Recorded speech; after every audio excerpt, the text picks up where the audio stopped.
All Hit Radio.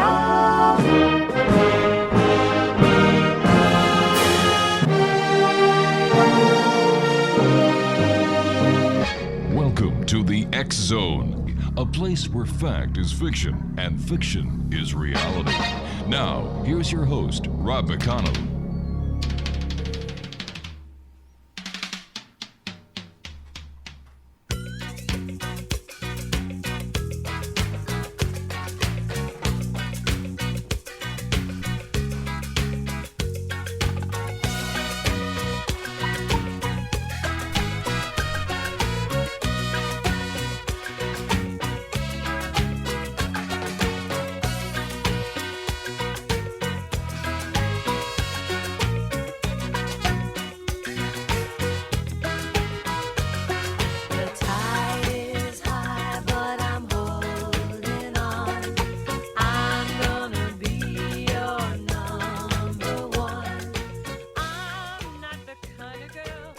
And when I talk about the tide being high this time of year, explanation, I'm talking about the Yule tide. Yule tide is high this time of year here in St. Catharines as Niagara gets ready for a beautiful Christmas. And everybody's welcome down here to Niagara. We have so much to do, so much to see. Make Niagara your home away from home. And we're coming to you, speaking about Niagara, from our broadcast center and studios in St. Catharines, Ontario, on the X Zone Broadcast Network at www.xzbn.net, and on Classic 1220 CFAJ, with their offices and studios right across from Montebello Park in St. Catharines at www.classic1220.ca. My guest this hour, X Zone Nation, is Jonathan ZAP. We're going to be talking about Jungian psychology, the deeper implications of AI, the Singularity archetype, dreams, the paranormal, contemporary mythology, death, NDEs, and much more. Joining me from Boulder, Colorado is Jonathan ZAP. And Jonathan, welcome to the X Zone. Thank you. Glad to be here. Tell us a little bit about yourself, Jonathan. Well, I was born in the Bronx, and I went to college in the States and NYU for graduate school in English. And I've since 1978 been doing a kind of cross-disciplinary study of something I discovered when I was 20 years old in 1978 of what I call the Singularity archetype, which is a Jungian archetype. And archetypes are things like the hero, the great mother, the trickster, the devil. These show up in every culture, so they seem to reside in something Jung called the collective unconscious. A kind of field, a translocal field of information that Rupert Sheldrake would call has different names for, but epigenetic fields and stuff like that of information.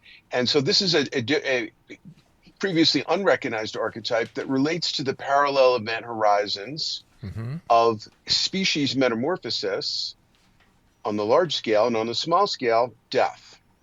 And so everything that happened, that visionaries and modern mythologies like science fiction movies forecast about the future evolution of the species are phenomenological actualities when people have near-death experiences, things like networked telepathy.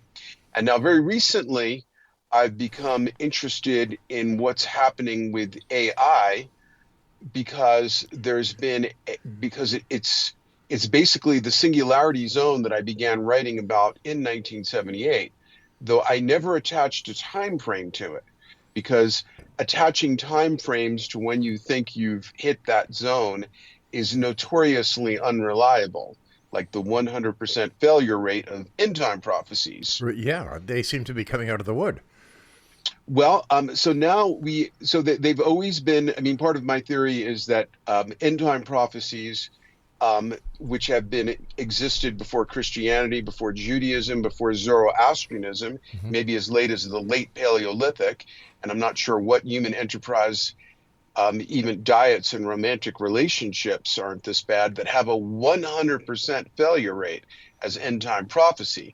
And mostly it's because these are projections of that other event horizon of death, which is always approaching the individual, and therefore that is projected out as a collective apocalyptic prediction. And that's why apocalyptic predictions are conveniently scheduled to be within the expected lifespan of the prophet.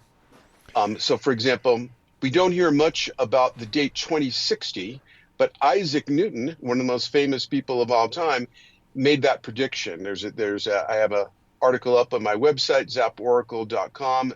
It's also YouTube, where you can see the note from the page from Newton's notebook where he talks about 2060. Now, you don't hear about that yet. It's not a sexy date because nobody wants to wait 37 years. But if we're still around in 2050, you'll start seeing movies like the Newton Code coming out. But now we've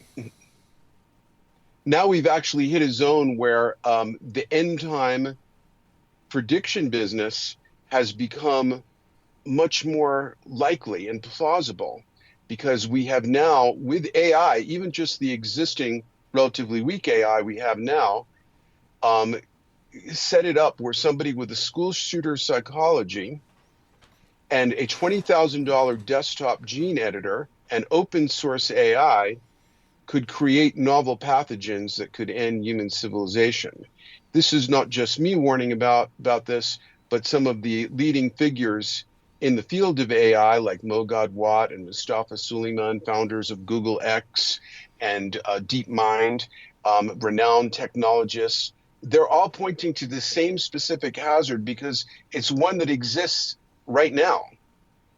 The only reason it's not happening is that the demographic of those with a school shooter psychology and access to an assault rifle is much larger than those with the same psychology and access to a $20,000 gene editor and training in biology. But it only takes one. Do you think our society was ready for AI? No, I mean, our society is never ready for technological waves of change, but they happen anyway. But this one is completely unprecedented.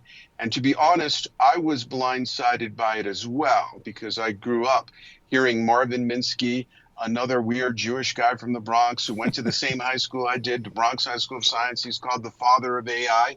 And in 1970, he told Life magazine that he thought what we now call AGI, or artificial general intelligence, right, but that could act like a human being. He thought it was 7 or 8 years out. He said that in 1970. He was the guy, he's actually quoted in the novel 2001. He was the guy that Stanley Kubrick and Arthur C. Clarke consulted about when they, created that fictional HAL 9000 robot that became self-aware in 1995. So given that these AI guys were always making these overconfident predictions of when it was coming, I thought it was going to be like cold fusion and be one of these things that was going to be always said to be 10 years out, but would never actually arrive. And then, just as I was publishing a fantasy epic, a sci-fi epic that I had struggled 45 years to write, and that involved this exact element long before it became possible, the idea of a single individual using AI to create a virus that could create an extinction level event. It was a vision I had in 2013, walking from the parking lot to the front entrance of Biosphere 2 in Oracle, Arizona, a 5-minute walk. I had the whole opening scenario of this sci-fi epic appeared in my mind, and now it had become a possibility. And just when the book was finally being published in 2023 in June. And so it was a very ominous parallelism, and something that some people don't know, but you probably know because you deal with the paranormal, is that fiction writers turn out to be our best prophets. Exactly. We know about the book Titan, published in 1898, that got like 20 things right about the Titanic disaster 14 years later. Even more remarkable was a novel by Edgar Allan Poe, in which two sailors and a cabin boy are on a lifeboat. They're starving, and the sailors kill the cabin boy and eat him. And the name of the character is Richard Parker. And then in 1978, the Times of London ran a contest on coincidence. It was judged by Arthur Kessler. The winning example was a real trial 100 years or more later, after the Edgar Allan Poe novel, where there are two sailors and a cabin boy in a lifeboat in real life. They kill and eat the cabin boy. His name is also Richard Parker. Oh, wow. And the novel is brought up in the trial. So we do have this thing, and because I've had many weird, what I call crossover events of things in this novel coming true in my own life in all kinds of uncanny ways. It's been very unsettling since the emergence of ChatGPT-4, coinciding with the publication of this book that begins with this exact scenario, that now all these renowned technologists who know much more about computational biology and AI and what's possible and what's not than I do are now predicting the exact thing that sets off the novel Parallel Journey. In fact, I've made both of my books, the one about the Singularity archetype and Parallel Journeys, free on my website, because this is too important. As much as I'd like to sell books, and you can get them on Amazon and get the Audible version or whatever, but I don't want anybody to not have this information that wants it. So both books are free on my website now. Jonathan, it sounds very eerie to what a lot of people are saying, that we actually live in a matrix, that we don't live in reality. We're actually living in a holographic environment. What are your thoughts on that? Well, I talk about this in the 2-hour YouTube. It's also a 15,000-word article, both free on my website, zaporacle.com. I get into this exact thing, that the simulation hypothesis that I always kind of dismissed, just like I thought AI was a little bit over dramatized or whatever. But now that we're actually, because the flaw in it, like if you think about like what Nick Bostrom says, he's like been a leading theory figure in simulation hypothesis, but they could never show how even a quantum computer could simulate a sentient agent, meaning like a person. But now that we're doing that with a silicon substrate rather than an organic one, now it really is looking possible. And it just so happens we're living in the time when that is occurring. That makes the simulation hypothesis seem so much more likely, because if you had that technology, or if you were an advanced AI, the simulation you'd be most interested in is the one that led up to your own development. It does.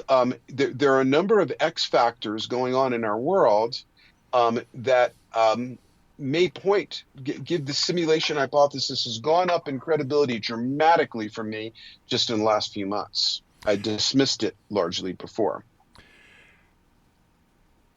So how do we know if we are in fact living in a simulation, or we are in fact living in this reality? And that makes sense to ask the question, what is reality? Well, so I do have an answer to that, and it's actually in a conversation in Parallel Journeys, oddly enough. So first of all, there are physicists who are trying to answer that questions, because there is a certain expected minute granularity. I'm using English major words rather than physicist words. If the universe were not a digital creation or something like that. So there are things like the speed of light might be a limit, because it would take infinite processing power if things could exceed the speed of light. So there are actually physicists trying to test whether this is a simulation or not. Jonathan, I hate to do this. My producer just told me I've got to go to my first break, so please stand by. Thank you so much for joining us. This is a fascinating discussion. At Exonation, if you'd like to find out more about our guest this hour, Jonathan Zap, visit his website, zaporacle.com. And Jonathan and I return on the other side of this break as the X Zone continues with yours truly, Rob McConnell. Don't go away.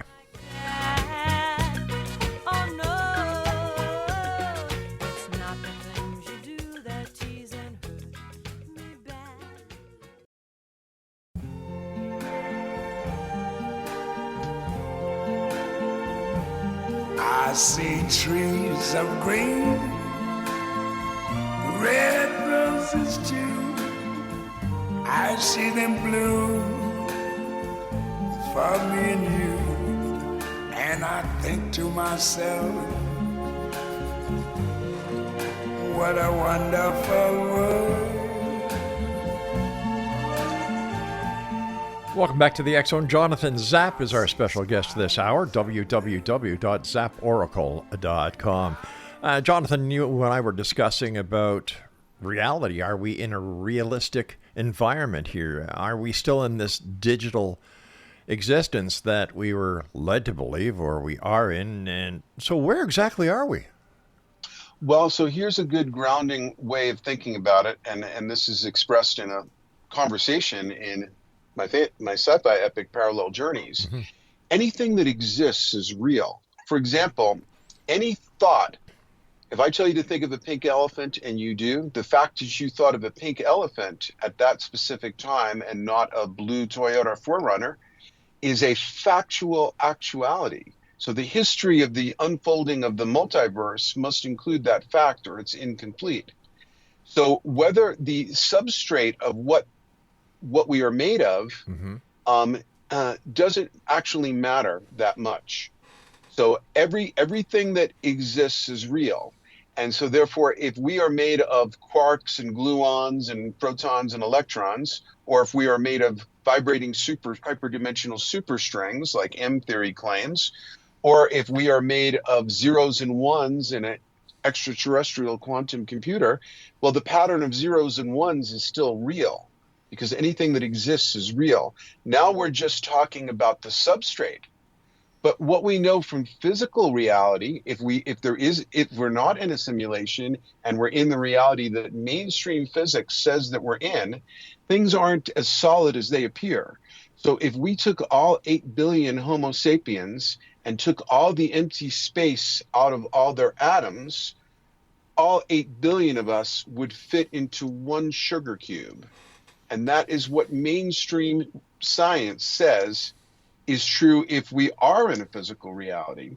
So we're not physical reality, according to many physicists, is itself an illusory construct without there even having to be a simulation.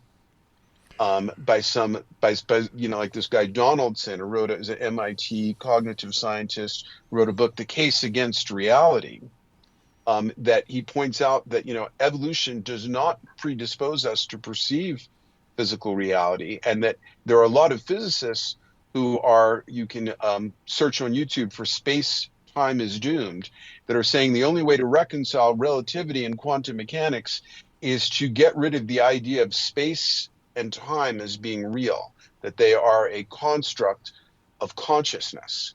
So these are kind of philosophical ideas that have an ancient history. Like, the Hindus said we are living in the realm of Maya, basically a magic show in God's mind. Mm-hmm. And so other ancient cultures, the Gnostics, and basically the movie The Matrix was inspired by Gnostic writings, from 2,000 years ago, like the Nag Hammadi Library. They said we were living in a deceptive matrix created by a parasitic species they called the Archons. And the movie The Matrix was a sci-fi update of that Gnostic idea. So this is a very ancient intuition that human beings have had about the nature of reality. Is it possible that these were created by science fiction writers because the way to express or to try to understand all that we are made no sense to them at the time? Well, so sci-fi writers are the great mythologers of our time. Mm-hmm. Every human culture has created mythologies. And basically what a mythology is what a dream is to the individual, and it can be like an X-ray of the psyche. A mythology is for the culture. And in fact, many mythologies may emerge from an artist's dreams. And so science fiction writers are movies and novels are the greatest places to go to see examples of what I call the singularity archetype. Like, for example, the movie 2001: A Space Odyssey. Mm-hmm. But here's how I actually got into this. Okay. In somewhere about 1968 or 9 or something, I was watching a black and white British science fiction movie with my dad on black and white television. It was called Village of the Damned from 1960. And when I saw this movie, and I had seen many science fiction movies by that age, it was like a religious vision. I knew there was something incredibly significant about it, and it haunted me. And then in 1978, in my last year in college, I decided to write a philosophy honors paper and investigate why did certain sci-fi stories like Arthur C. Clarke's Childhood's End, the movie 2001, but especially this movie Village of the Damned. And it turned out that movie was based on a novel by British science fiction writer John Wyndham. And the name of the novel was The Midwich Cuckoos. And I'm like, why are these things feel so significant to me? And my mom, who was a psychologist for 44 years, said, well, you should look into this guy, Carl Jung, and his theory of the collective unconscious and the archetypes. I'm like, well, okay, I don't know what this guy was born in the 19th century, was, from Switzerland, is going to tell me about my weird sci-fi obsessions of today, but I'm game. I go up to the library. There's the 20 volumes of Jung's collected works. I pull out the index volume. Oh, wow. Right in just the same year I was born, he wrote a book called Flying Saucers, a modern myth of things seen in the sky. I pulled that book out and I'm just skimming through it, and I see like he couldn't let go of the subject. After the end of the book, there's a afterword. Then after the afterword, there's an epilogue. And then after the epilogue, there's a supplement. And now my jaw drops open in amazement. In the supplement, Jung is analyzing the novel, The Midwich Cuckoos by John Wyndham, the very one that was obsessed me, that the movie Village of the Damned was based on. And so my first encounter with Jung, the father of the term synchronicity, he might as well have been a holographic wizard bearing a torch, stepping out of the bookcase and standing beside me and saying, I was fascinated with that one too, but I couldn't figure it out. In fact, he ends the whole book. Think of this as a strange ending for an entire book. Thus, the negative ending of the story gives reason for doubt. Well, I was able to figure out, because I lived longer, he died in 1961, I was able to figure out why there was a negative ending to that story, and here's the answer. When the ego looks at the upcoming singularity, it sees it as apocalypse. It sees it as the end of everything.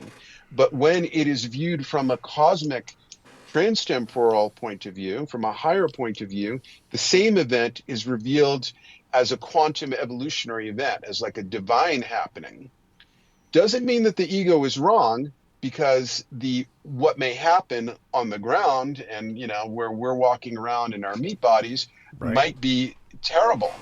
But from a larger vantage, it's and this relates to AI, because we're giving birth to a species that's going to be more powerful and intelligent than us. That might be the end of our species, but it might be the evolution of a more powerful and more godlike species. That's scary. Well, of course it is, because you and I are human egos, and so we're scared about anything that's going to completely disrupt our whole existence in human civilization.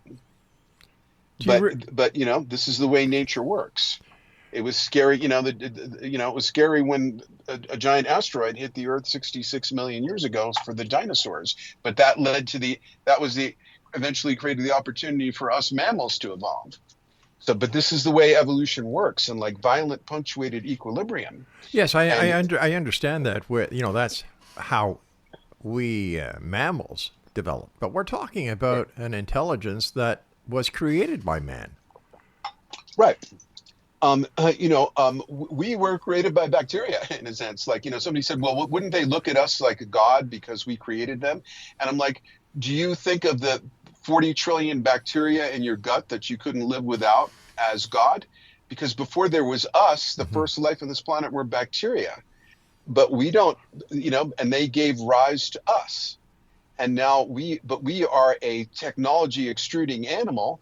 And so we can easily give rise to something that's far more intelligent than us. I mean, right now, the large language models, AIs that we have right now, even though they're nothing compared to what they will be in a few years, the people that make them don't know what's going on inside of them.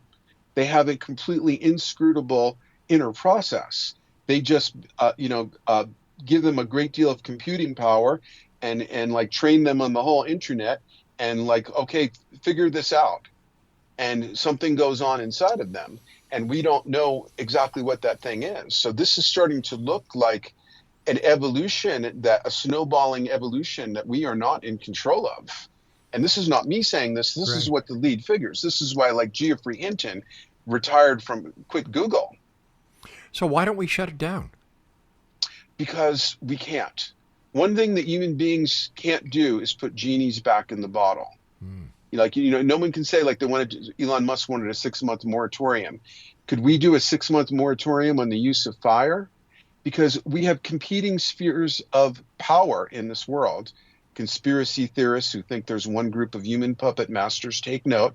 No, we have competing groups of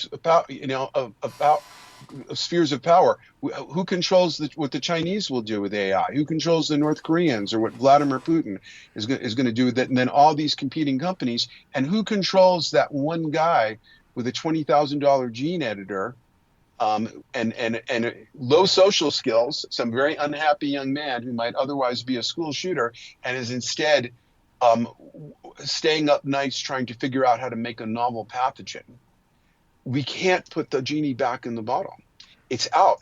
With nuclear weapons, we could contain it, because one unhappy young man can't get giant centrifuges, uranium and plutonium. Right. But they can already get, if he's got 20,000, maybe he's a trustafarian, he can get a home gene editor, open source AI, and if he's got some training in biology, he can go to work right now.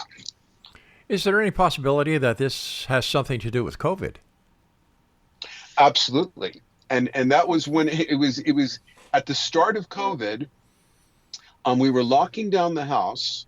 Okay, this is pretty crazy, because for 45 years I had and this is with a graduate degree from NYU in creative writing, but I've written all kinds of things that have been published and successful and stuff, but I could never get this one story right.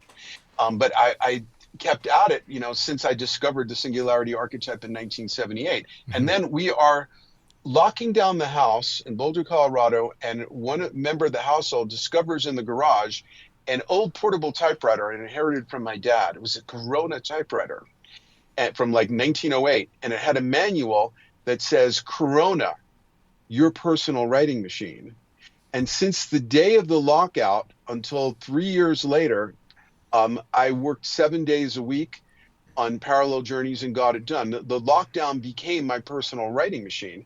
But another aspect that relates to Corona is the lab leak theory. All right, let's hold it there. Let's hold it there, because I've got to take another break. Fascinating conversation. Jonathan, great having you with us. Please stand by. And Exonation, if you'd like to find out more about our guest this hour, Jonathan Zap, visit his website, zaporacle.com. This is the X Zone. I'm Rob McConnell, and we're coming to you around the world tonight on the X Zone Broadcast Network and on Classic 1220 CFAJ from our broadcast center and studios here in St. Catharines, Ontario. Check out the website of 1220 CFAJ. They've got some great programming. If you love classic music, that's going to be your go-to station at www.classic1220.ca. Don't go away. We'll be back on the other side of this break.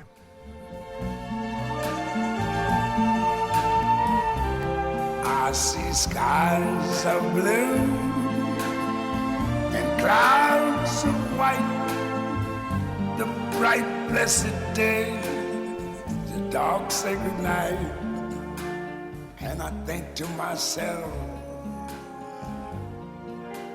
what a wonderful world.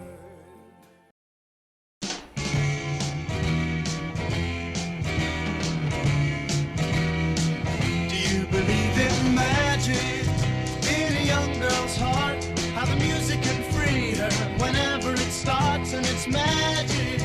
If the music is groovy and makes you feel happy like an old-time movie, I'll tell you about the magic and it'll free your soul. But it's like trying to tell a stranger about a rock and roll. Do you believe in magic? Welcome back, everyone. This is the X Zone. I'm Rob McConnell. My guest this hour is Jonathan Zap, and Jonathan is an author, philosopher, journalist, and teacher who has written extensively on psychology and contemporary mythology. Before we went to the break, I had just started to ask about the connection between COVID and what we're talking about. We talked about, how you found the Corona typewriter that was from, what was it, the 1900s? Probably around the time Yeah. of the influenza epidemic. Now that I think about it, I'd Wow. have to look up the date of manufacture, but that And was right around the time my dad was born. and I asked you if there was a connection between, COVID and what we're talking about now. And Right. we were just going to talk about the lab leak theory. Right. So the U.S. intelligence agencies have said that they did issued a report and they said probably but not certainly a leak from the Wuhan Virology Institute. Hmm. Okay. And a lot of people have arrived at that conclusion. I can't vet the, scientific questions about how likely it is or not. But but this is what a lot of people believe. A lot of virologists and people who are well informed believe this is the most likely thing.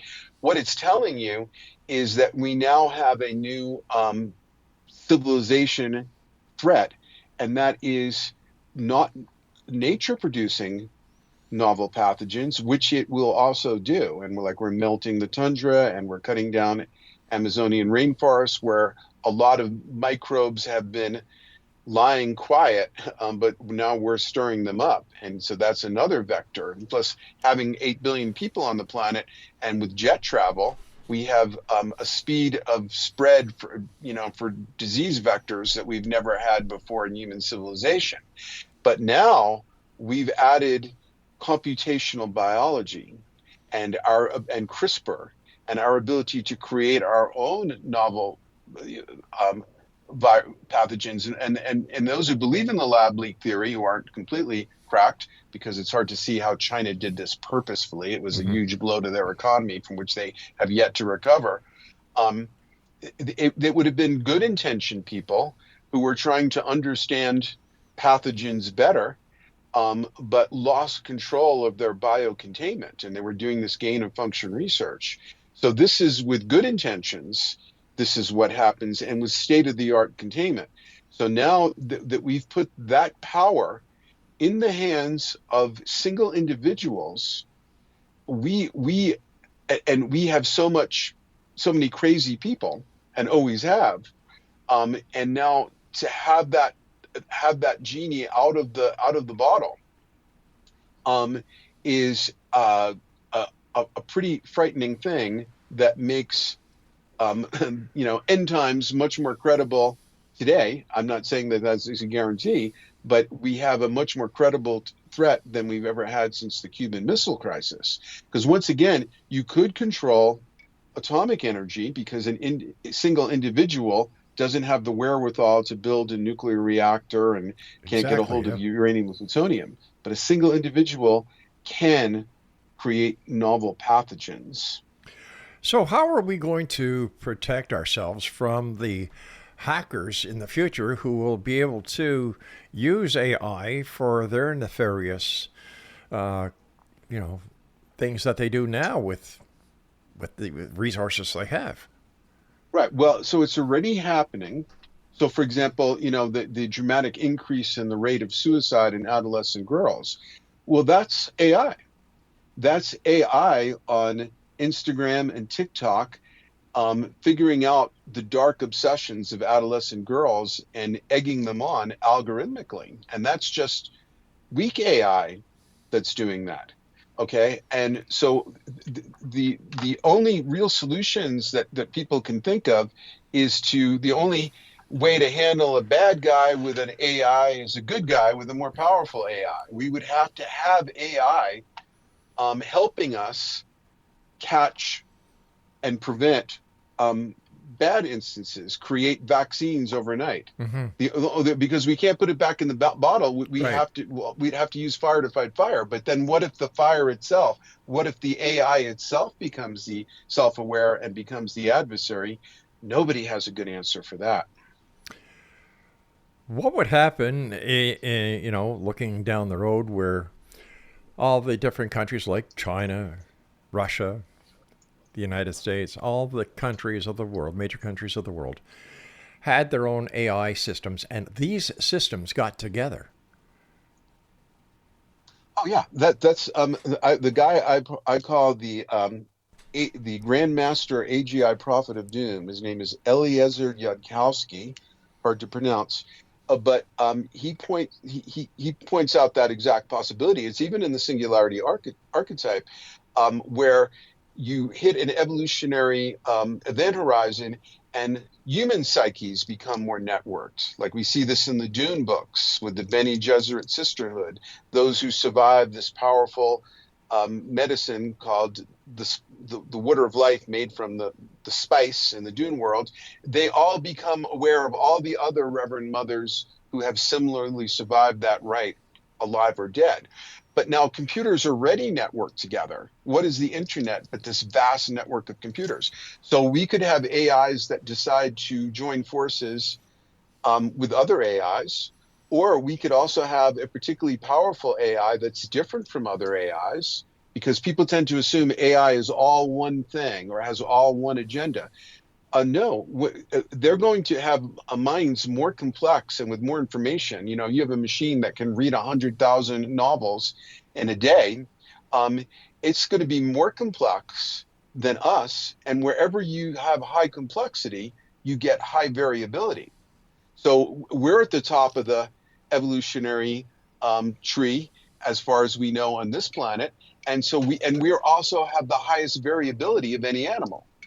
Right? I mean, you know, there's not much difference between one mosquito and another, but there's a big difference between one dog and another. Definitely. And when it comes to human beings, tremendous variety. So why wouldn't AI have tremendous variety too? You know, we're having enough problems trying to police the internet. How in the name of God are we going to even try to police AI? Because, like you said, the genie's out of the bottle. The answer is nobody knows. And this is what Eliezer Yudkowsky, he was the guy who founded in 2001 the field that's called AI alignment. AI alignment is the idea of how do we get AI to align with our values and morals and stuff like that, which of course differ between China, Russia, and the US, Exactly, for example. yeah. Right. So, you know, even if all the nations agreed that we're all going to, follow the same set of ethics, which we don't agree, we still couldn't get the machines to do it, because once it becomes autonomous, it may have, what's the likelihood that its agenda is going to be identical to ours? What is the likelihood of the less intelligent species controlling a more intelligent one? If termites got together and said, we're going to control this human species, good luck. Could chimpanzees control us, even though they're actually our closest relatives? No. So Eliezer Yudkowsky has put out what he called, his list of 100 AGI lethalities. There are all kinds of ways in which we would not be able to control it. Nobody is able to successfully conceive of a way. Someone will say, look, well, we'll have we'll have other AIs supervising other AIs. But then what if the supervisors, who also will have an inscrutable thought process like the ones we already have, what if they go rogue? We can't have an infinite regression of AIs watching other AIs, because ultimately we're still putting our trust in AIs that are not properly aligned. Asimov tried to do that. Remember the 3 laws of robotics, but those don't work for AI. Those work for primitive robots that Asimov imagined, but they don't work anymore. How do you see AI changing the conquest for space? Well, it could help us with everything like that. I mean, right now, conquest of space is pretty hard unless we can go faster than the speed of light, because it just takes too damn long to get anywhere. But an AI could decide, hey, I don't want to be stuck on this planet, because any species that becomes intelligent enough on one planet realizes I'm playing Russian roulette. This planet could get hit by a giant asteroid. It will every 60, 70 million years or so. There could be a gamma burster. That's when a star turns into a hydrogen bomb 100 times the size of the sun that could sterilize a whole galaxy. The only way to survive is to get off planet. So an AI could decide to make, as Eliezer conjectures, could make diamond nanobots that use all the hydrogen and oxygen and carbon in just in the atmosphere and in any life on the planet, to make a giant Dyson sphere around the Earth, to make the Earth into a giant computer, and then use that to start sending spores out into space. It can find all kinds of novel, ingenious ways to get to outer space, but won't necessarily want to take us with it. Like, we don't usually take termites into outer space, even if the termites wanted to go there. Sure. It may go out into outer space and leave us behind. And if you believe in the simulation hypothesis, that could have already happened. And now they're running simulations about, and here we are. This is amazing, just to think that we may be on the brink of human destruction. Well, on the other hand, and I point this out, again, it's a free article or YouTube you can find on zaporacle.com. There are these strange X factors. Like, for example, it's unprecedented in human history to have a weapon and not use it for 78 years. But that's the case with nuclear weapons. But there is these weird things, like very well, you probably know this, I'm sure, reports of UFOs over missile silos Sure. in both the US and USSR, Yeah. and now Russia, disabling them. So maybe there is some force, maybe it's the AI, maybe it's who's running the simulation, maybe it's extraterrestrials, maybe it's us from the future. There seems to be some evidence of an intervening force keeping us from self-destructing. And so there could be, but we don't want to count on that. But maybe there is something that keeps things going. There's another bizarre way of looking at it called the quantum suicide thought experiment that says basically, but please don't try this at home, that if you were to play Russian roulette, you just hear a series of clicking sounds, because from the multiple worlds hypothesis, you would always be in the branched reality where you didn't have an unsuccessful Russian roulette trial. So maybe we are, maybe there is many alternate realities where we didn't make it through the Cuban Missile Crisis, but we're only here to observe that because we're in one of those branched realities that did. And so I find that the multiple worlds hypothesis, like in the movie Everything Everywhere All at Once, to be a bit distasteful and wasteful, and I'm not sure that it's true. But that would be another way of explaining why human civilization seems to continue. But remember, it's only been around for a tiny fraction of a percent compared to the amount of time the Earth has been around. Jonathan, stand by. We've got to take our final break. And Exonation Jonathan Zap is our guest. The website to go to is zaporacle.com. This is the X Zone. I am Rob McConnell, and you're listening to us on the X Zone Broadcast Network and on Classic 1220 CFAJ, www.classic1220.ca. So just blow your mind.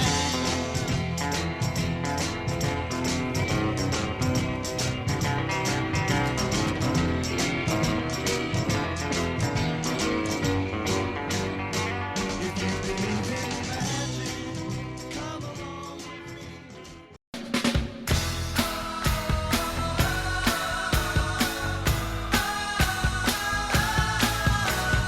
Uptown girl, she's been living in her uptown world. I bet she never had a backstreet guy. I bet her mama never told her why. I'm gonna try for her uptown girl. She's been living in her white bread world as long as anyone with hot blood can. And now she's looking for a downtown man. That's what I am. And when she And welcome back to the X Zone on the X Zone Broadcast Network and on Classic 1220 CFAJ in St. Catharines, Ontario, Canada. www.classic1220.ca. Jonathan Zap is my special guest this hour. His website is zaporacle.com. First of all, before we go on, Jonathan, I want to thank you ever so much for coming on the show and sharing this fascinating information and outlook at what we have on the future horizon. Well, thank you so much for having me. And again, I'm basically an optimist because, first of all, I don't think that death is a bad thing at all. It's to the ego, death looks like emergency. To the what Jung called the self, that's transtemporal, it looks like emergence. And the findings of near-death experience show us that the survival hypothesis has very strong evidence to support it. But there are also many other unexpected ways that we may survive and even thrive despite our having created, or even because of our having created this extinction threat. It could be that that only by having the threat of extinction, and this was in my work on the Singularity archetype from 1978, that only with the evolutionary pressure of threatening the entire genome can we catalyze a quantum evolutionary shift in us.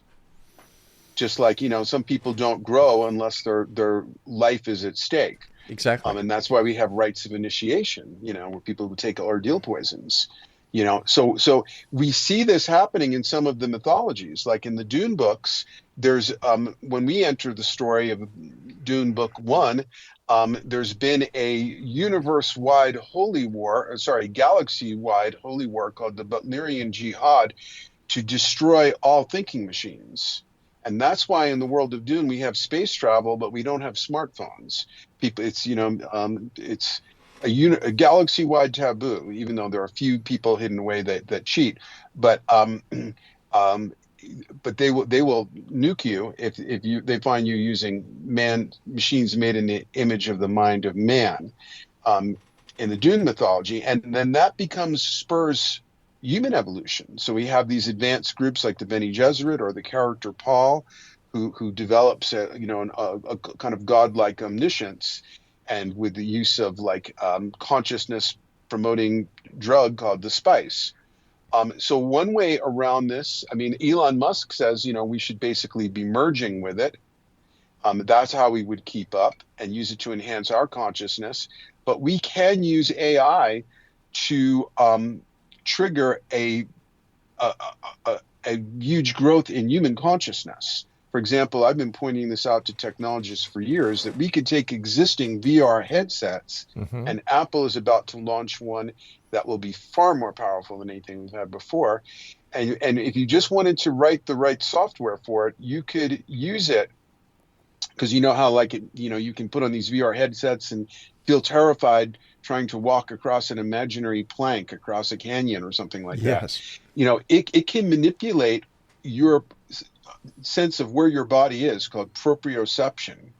If somebody wanted to invest in this instead of first-person shooter games, it wanted to invest in using VR headsets to displace proprioception, I think you could create out-of-body experiences on demand in a lot of people. You could use it to create much more effective lucid dreaming technology, things that could really advance human consciousness tremendously. So these are some hopeful possibilities that can happen if we, as we co-evolve with the technology. Everything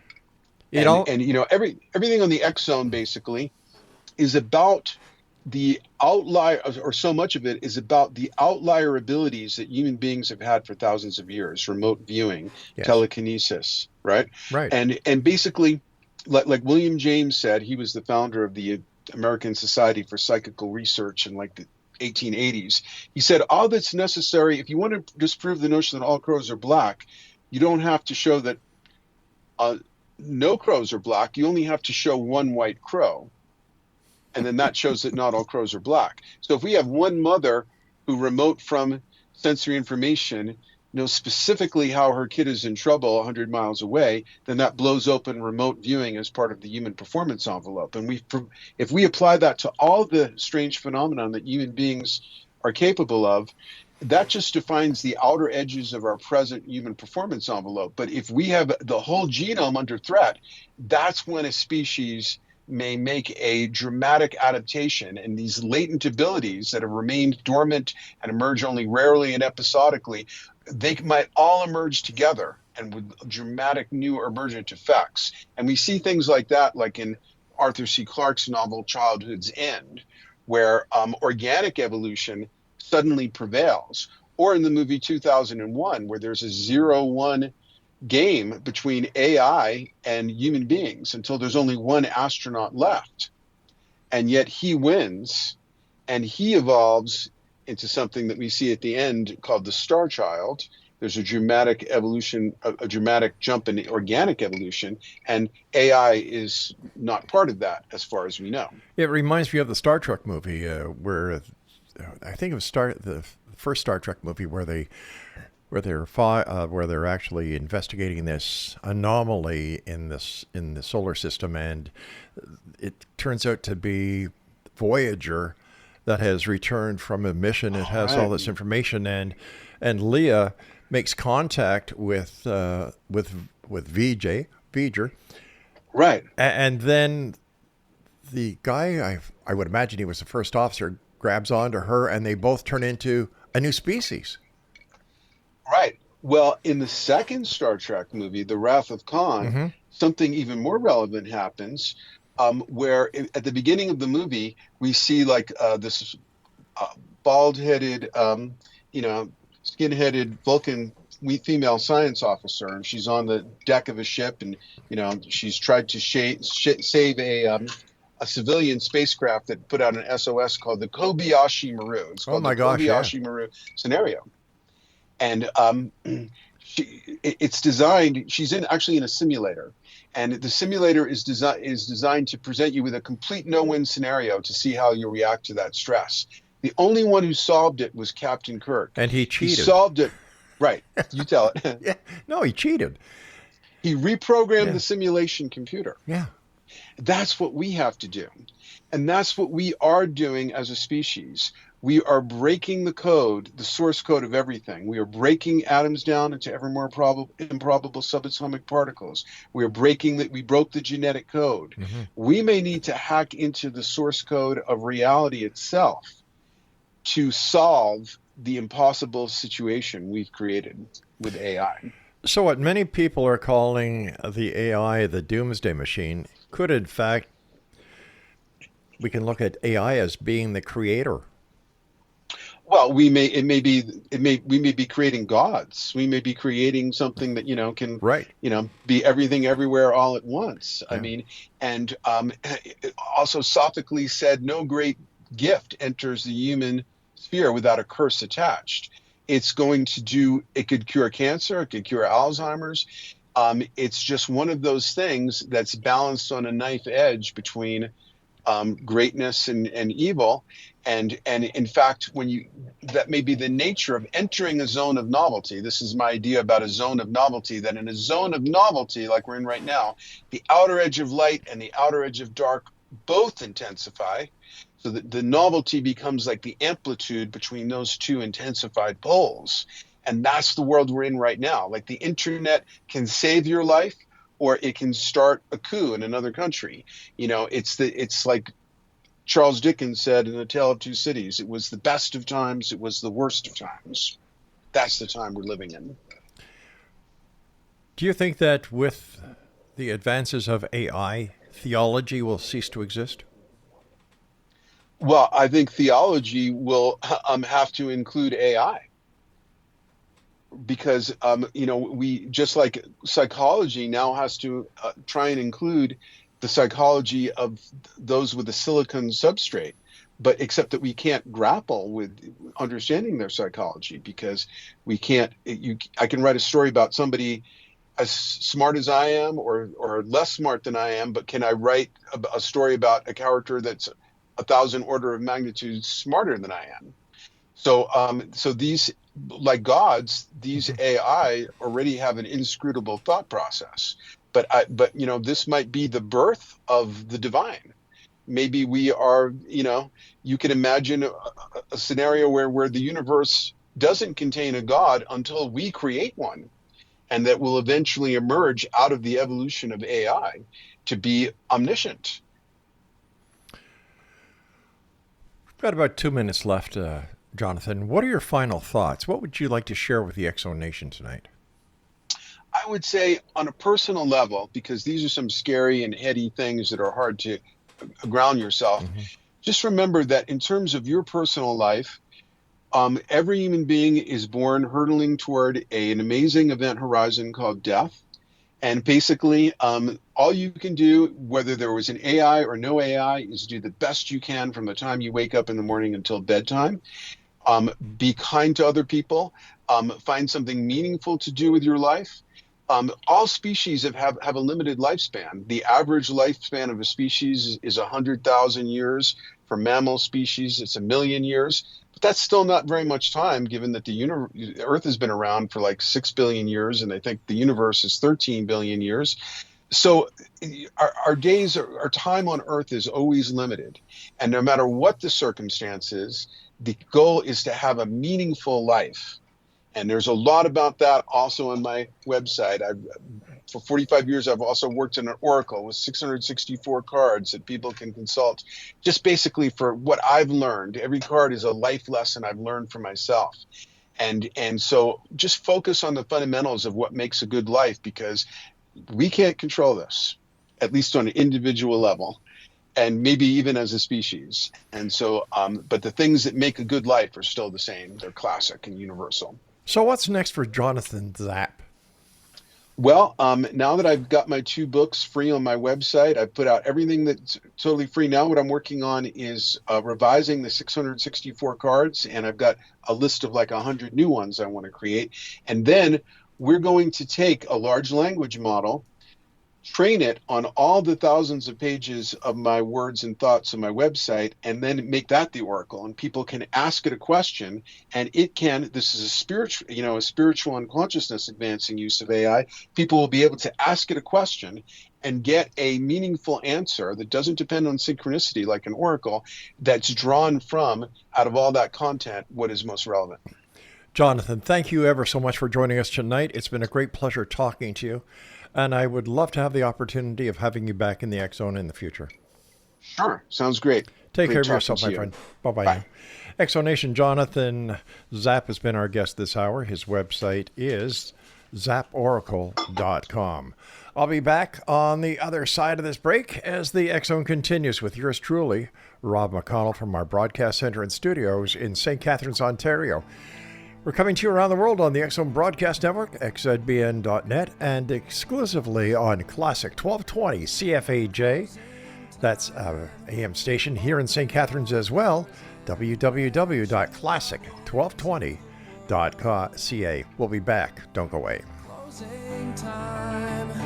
Turn all of the lights on over every board.